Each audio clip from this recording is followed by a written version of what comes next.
الحمد لله رب العالمين والصلاة والسلام على رسوله الكريم أما بعد فأعوذ بالله من الشيطان الرجيم بسم الله الرحمن الرحيم يا أيتها النفس المطمئنة ارجعي إلى ربك صدق الله العظيم. واجب الاحترام سامعین السلام علیکم ورحمۃ اللہ وبرکاتہ. آیت کریمہ جو تلاوت کی ہیں ان کا ترجمہ یوں ہے: اے نفس مطمئن اپنے رب کی طرف لوٹ آ. اللہ کا قول سچا ہے جو بڑی عظمت والا ہے. عزیزان گرامی قدر، آئیے اب گفتگو کرتے ہیں نفس مطمئنہ کی صفات کیا ہوتی ہیں. پھر چونکہ یہ نفس خواب میں ظاہر ہوتے ہیں، متشکل ہوتے ہیں، اس کی بات ہو چکی ہے. تو یعنی پرانے زمانے میں جو پہلے نفس اس میں بات کی ہے، تو خواب میں پھر جو آتے ہیں یہ نفس شکل بدل کر، بھیس بدل کر، تو اس کی تعبیرات کیا ہوتی ہیں. تو نفس مطمئنہ جس کا ہوتا ہے، جس شخص کو نفس مطمئنہ اللہ تعالیٰ عطا کر دیتا ہے، اس کی صفات میں درگزر ہوتی ہے. یعنی معاف کر دینا، کسی کی غلطی کو درگزر کر دینا، بخشش عطا. مال اپنا بخش دیتا ہے، واپس نہیں لیتا، اس کام آتا ہے. عطا کر دیتا ہے لوگوں کو اللہ کے دیے ہوئے رزق سے، لوگوں کے کام کرتا ہے. کوئی غلطی ہو جائے تو ان کو بخش دیتا ہے، درگزر کرتا ہے، عفو کرتا ہے. حلم و بردباری، دھیما لہجہ، پر اخلاق ہوتا ہے، عبادت گزار ہوتا ہے، شاکر ہوتا ہے، اور اللہ تعالیٰ کی رضا پہ راضی رہتا ہے. خاص طور پر یہ اس کی نمایاں حیثیتیں ہوتی ہیں. پھر اس کو خواب آتے ہیں. خواب کے ذریعے یہ گائیڈ بھی ہوتا ہے کہ میرا نفس اس وقت کس سٹیج پہ ہے، وہ جان جاتا ہے. اللہ تعالیٰ فَأَلْهَمَهَا فُجُورَهَا وَتَقْوَاهَا، وہ خود ہی پھر اس کی اصلاح کرتا رہتا ہے اگر کہیں کمی بیشی نظر آتی ہے. تو نفس مطمئنہ کے لیے جو خواب میں ہے، وہ خواب نفس مطمئنہ جس شکل میں شکل بدل کر آتا ہے، روپ دھار کر آتا ہے یہ کہہ لیں، تو قرآن مجید کی تلاوت کرتے ہوئے خواب میں وہ اپنے آپ کو پاتا ہے.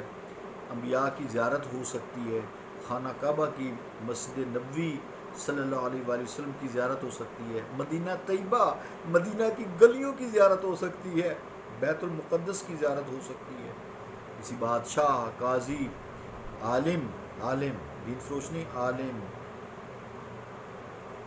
یا مشائخ، صوفی بزرگوں کی زیارت ہو سکتی ہے. کسی اچھی جامع مسجد، ساری مساجد اچھی ہیں، خوبصورت کی بات کر رہا ہوں. جامع میں سب سے اعلیٰ تو پھر وہی ہے آقا علیہ الصلوۃ والسلام کا گھر جو مسجد ہے، مسجد نبوی ہے.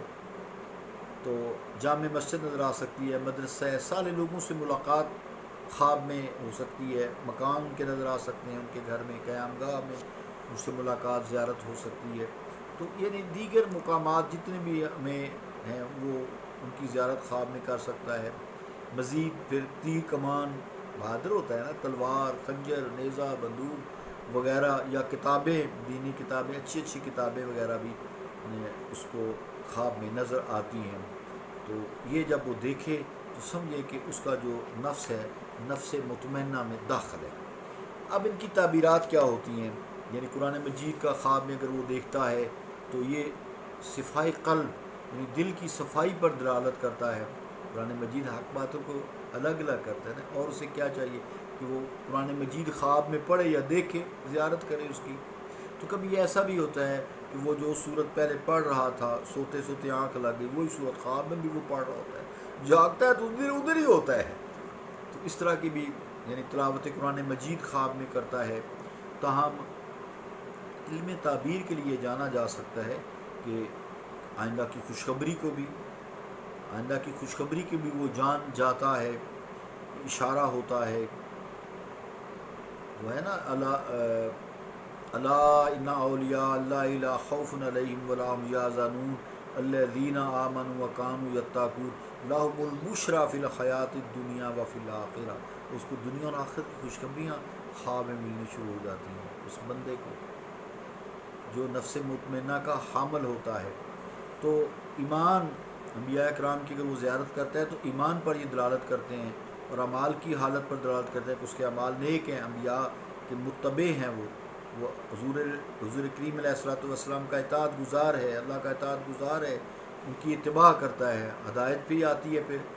تو اس طرح خواب میں ڈائریکشن انسان کو ملتی رہتی ہے. کبھی قوم اور معاشرے کے حالات پر بھی اس کو آگاہی ہو جاتی ہے. دین و شریعت اور سنت کے طرف بھی اشارہ ہوتا ہے خواب میں. جسے بادشاہ کو دیکھتا ہے تو یہ عبادت اور ریاضت کی طرف رجوع کا اشارہ ہوتا ہے.